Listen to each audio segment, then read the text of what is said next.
think this should make for a suitable new filming area, for now at least. So, let's just get into the video. Let's talk about Phineas and Ferb. We all know that show, right?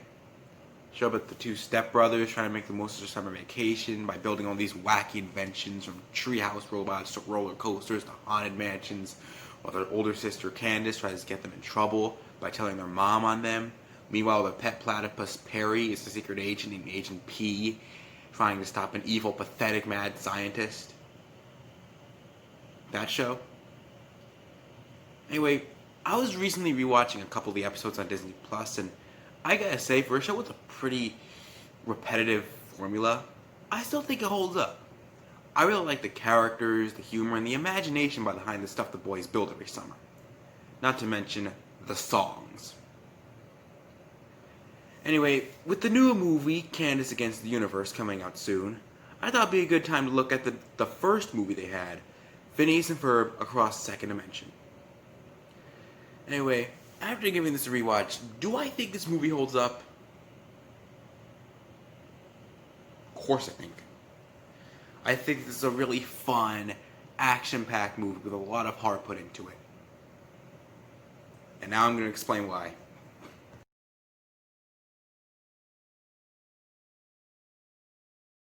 I'm sure we all know the criteria of making these cartoon movie adaptations.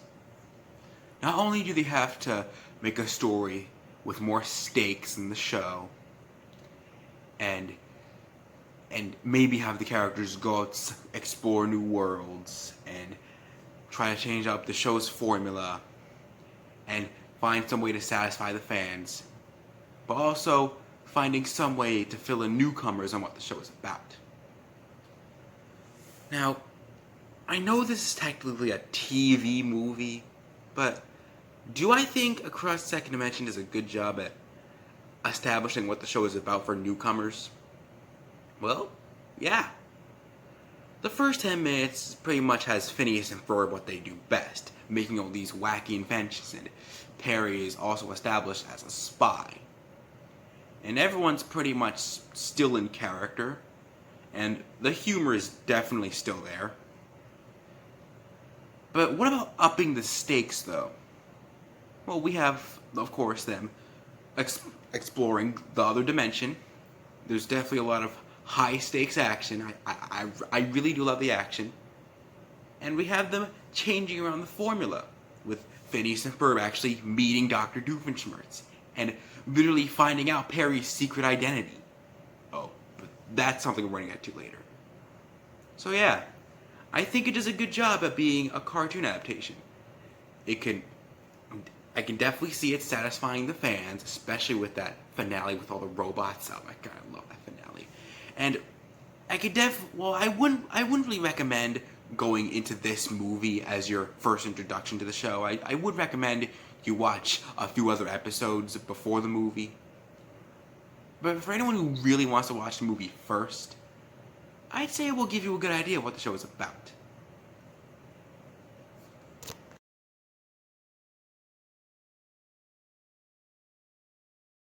Now I want to talk about the second dimension itself.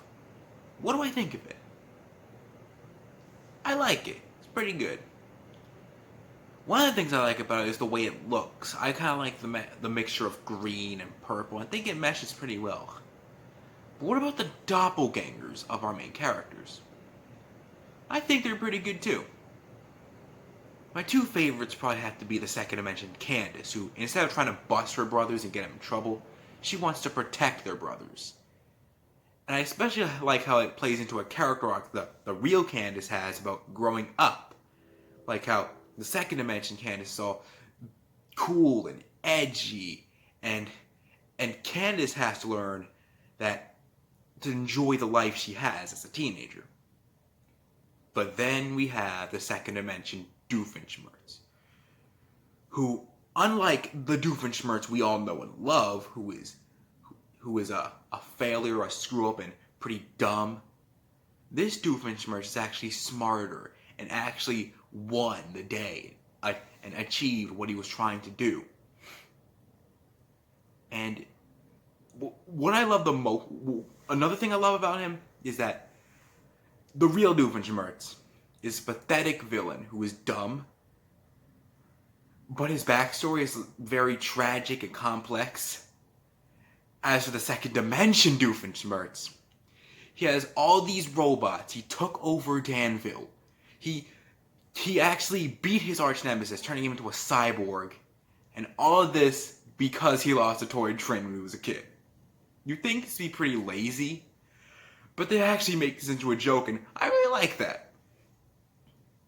But this wouldn't really be a Phineas and Ferb movie without a couple songs. Let's talk about those now.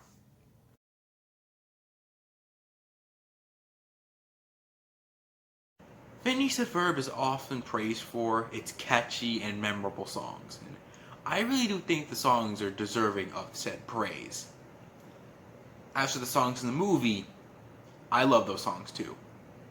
Everything's Better with Perry is a cute little montage of the boys bonding with Perry, and with a nice little catchy song too. I Found a Brand New Best Friend, It's Me, also a catchy song, and a cute little duet between the second dimension Doofenshmirtz and the real Doofenshmirtz, setting up the dynamic they'll have throughout the film. Summer, Man, Where Do We Begin? A fun, upbeat song about what summer means to the boys. A Brand New Reality, a catchy little montage of the gang going through different dimensions trying to get back to theirs. Robot Riot, an awesome song with awesome fan service. That's pretty much all I need to say about it. Alright. I think now is a good time to discuss what I think is the heart of the movie.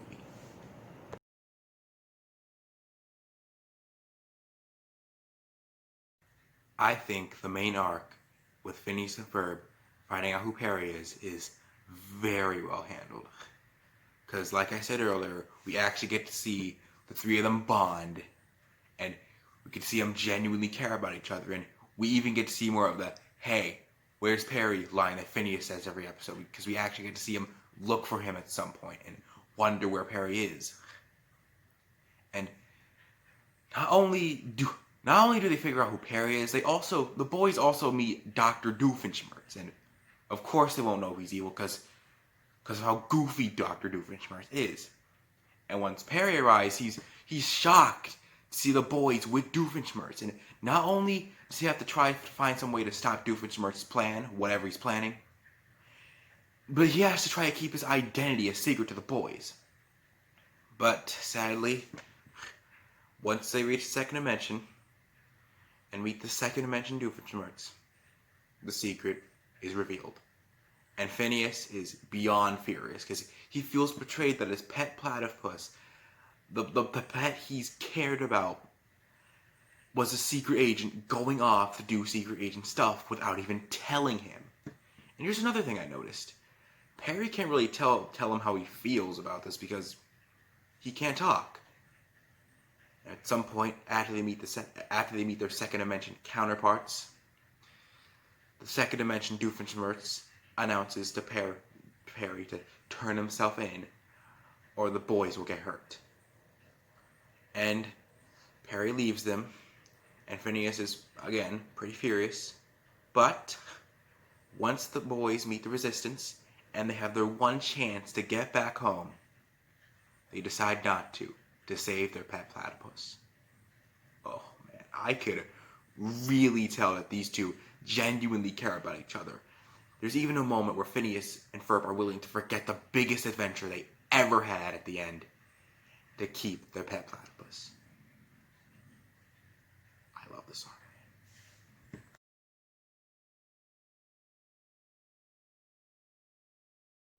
I think Across the Second Dimension is a fun, entertaining, well-written love letter to fans with lots of heart put into its main arc.